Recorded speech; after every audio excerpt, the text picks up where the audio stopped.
Welcome. Today we're going to take a look at procedural and how-to writing. And what we want to look at here is what is this type of writing? Where are we going to see this kind of writing? And what are the general information that we need to have on how to create this type of writing?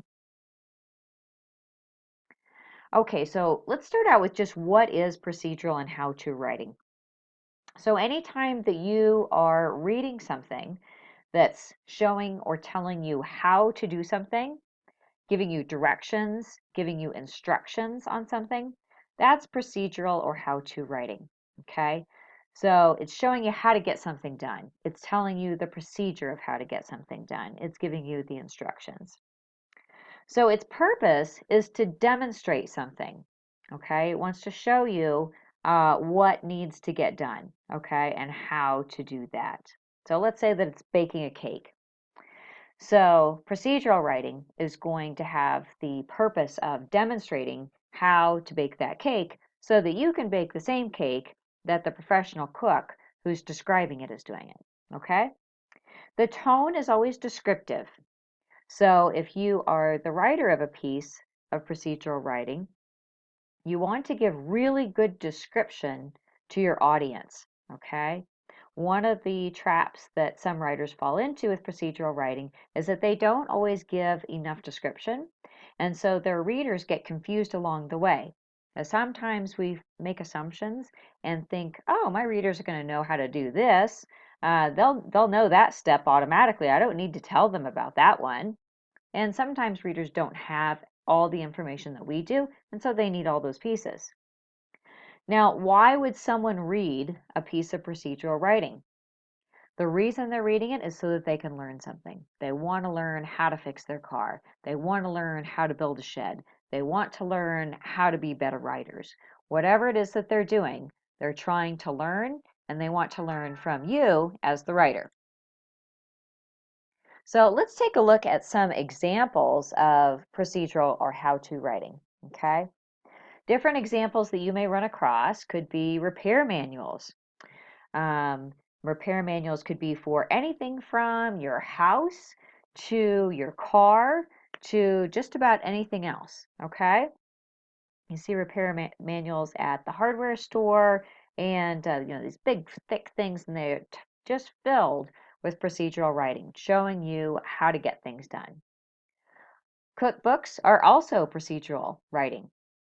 In cookbooks, we're going to see that we have directions for how to bake something, how to cook something, how to whip something up in the kitchen, okay? Sometimes they'll have some pictures, and those really help out because for us visual learners, when we can see the picture for something, we're going to understand a lot more.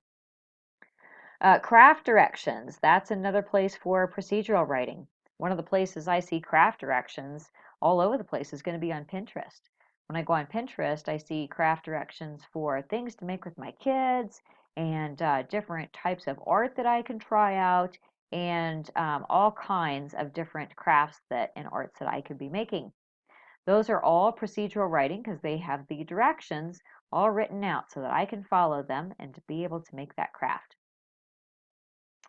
Writing books, that's another example of procedural writing. If you went through high school and or college, then you bought a lot of writing books or you had a lot of writing books around, okay? So books that told you how to get something done. So how to write a short response, how to write a research paper, how to do a research project, things like this. Again, that's all procedural writing. It's explaining to you how to do things, how to get things done. Directions, instructions, and plans of any type, shape, color, and size. It's all procedural writing. It's all how to. It's all showing you how to get something done. So how do we want to structure our procedural writing? When we're doing the writing ourselves, how do we want to set that up? How do we want to structure it? Well, we want to start out by explaining what it is that needs to get done, okay?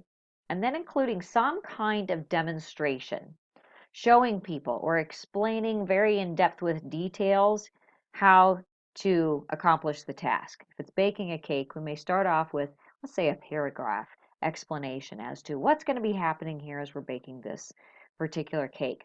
And then we're going to demonstrate how to bake that cake. We're going to put in the flour, we're going to put in the sugar, and we may be demonstrating that in writing by writing out in words and explaining to people. We may include some photographs, we may include some video. It can include all kinds of different things.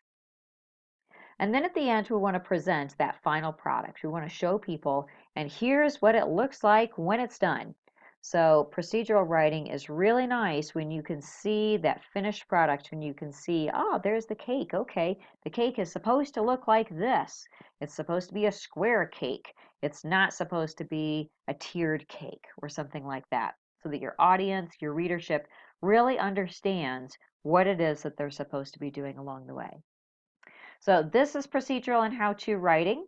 I hope that this has been helpful to you, and I hope that you can go out now and write fantastic procedural writing. Good luck to you with your writing.